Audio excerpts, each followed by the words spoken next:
En los anales de la historia bíblica hay momentos que definen el destino de reyes y naciones. Hoy vamos a sumergirnos en uno de esos relatos cruciales, la historia de la desobediencia del rey Saúl, un momento que cambió para siempre el rumbo del reino de Israel. Acompáñenme en este viaje al pasado para entender por qué un rey elegido por Dios terminó siendo rechazado por él. Todo comienza con una orden directa del profeta Samuel, que hablaba en nombre de Dios. Saúl, el primer rey de Israel, un hombre alto, imponente y al principio humilde, recibió una misión de juicio divino. Dios le dijo: «Ahora ve y ataca a Amalek y destruye por completo todo lo que tiene. No tengas piedad de él. Mata a hombres y mujeres, a niños y recién nacidos, a bueyes y ovejas, a camellos y asnos».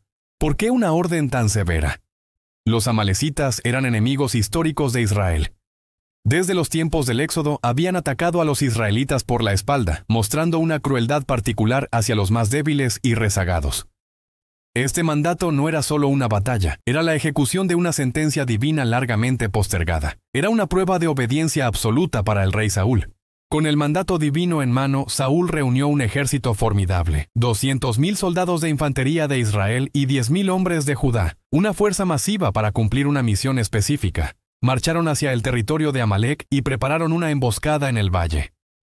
La victoria militar fue aplastante, tal como Dios había prometido. Saúl y su ejército derrotaron a los amalecitas desde Havilá hasta Shur. Pero aquí es donde la historia da un giro trágico. En medio del fragor de la victoria, Saúl tomó una decisión que sellaría su destino. La orden era clara: destrucción total.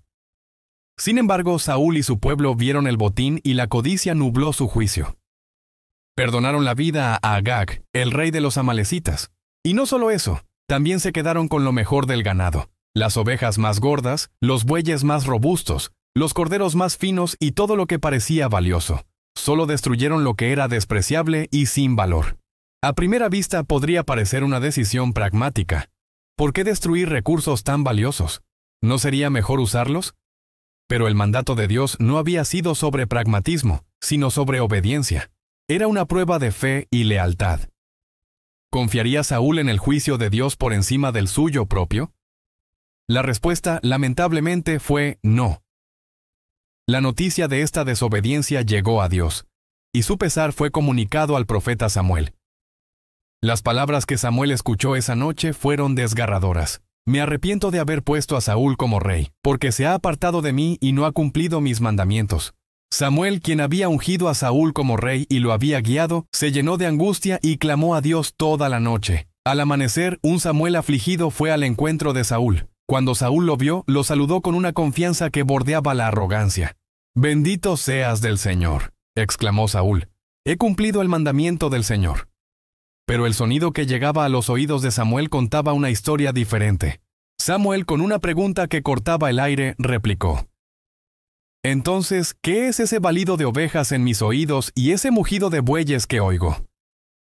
La excusa de Saúl fue inmediata. Intentó desviar la responsabilidad hacia el pueblo, diciendo que ellos habían tomado lo mejor del ganado para sacrificarlo al Señor. Era una justificación piadosa para una desobediencia directa.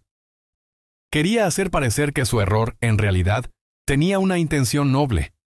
Pero Samuel no se dejó engañar. Sus siguientes palabras son de las más poderosas de toda la Biblia. «Basta ya. Te declararé lo que el Señor me ha dicho esta noche». Samuel le recordó a Saúl sus humildes comienzos, cómo, siendo pequeño a sus propios ojos, Dios lo había elevado para ser rey de Israel.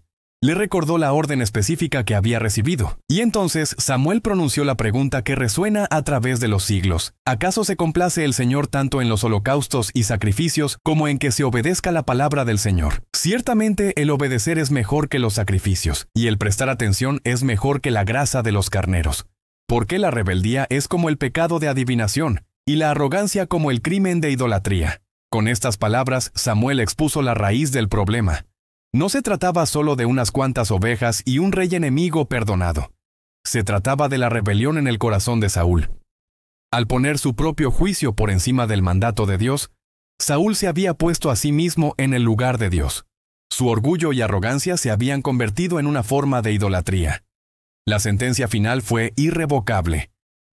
Por cuanto tú desechaste la palabra del Señor, Él también te ha desechado para que no seas rey. En ese instante, el mundo de Saúl se derrumbó.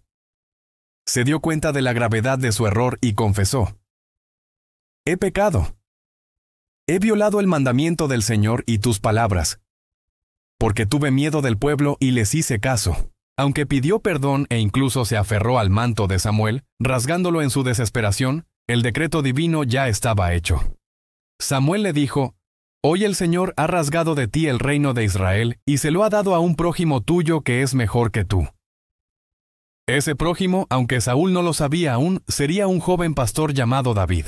La historia de Saúl es una poderosa lección sobre la obediencia, la humildad y las consecuencias de la desobediencia parcial. Nos enseña que para Dios, una obediencia a medias es una desobediencia completa. No podemos elegir qué partes de su voluntad seguir y cuáles ignorar según nuestra conveniencia.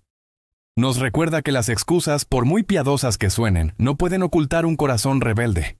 Este relato no es solo un eco del pasado, sino una reflexión para nuestro presente. ¿En qué áreas de nuestra vida intentamos justificar la desobediencia con buenas intenciones? ¿Dónde ponemos nuestro propio juicio por encima de los principios que sabemos que son correctos? La caída de Saúl nos advierte que la verdadera grandeza no reside en el poder o la victoria militar, sino en un corazón humilde y obediente. Gracias por acompañarme en este profundo análisis bíblico. Espero que esta historia te haya ofrecido una nueva perspectiva y te haya hecho reflexionar. Si te ha gustado este video y quieres seguir explorando las grandes historias y lecciones de la Biblia, no olvides darle a me gusta, compartirlo con tus amigos y, lo más importante, suscribirte al canal y activar la campanita para no perderte ningún episodio. Nos vemos en el próximo video. Muchas gracias y que estés muy bien.